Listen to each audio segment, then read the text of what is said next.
No a dneska, čo tu na Slovensku by ste to ako definovali? Je to korporativizmus? Ako krajina, kde sa realizuje v politike vôľa ľudu. Na papieri, ale ináč sa tu realizuje vôľa korporácií.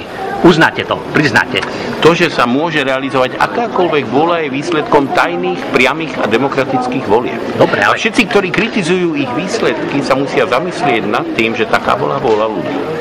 no, moment, ale vôľa ľudu je jedna vec a tí, ktorí ich financujú, tento parlament, to je niečo iné, to sú korporácie.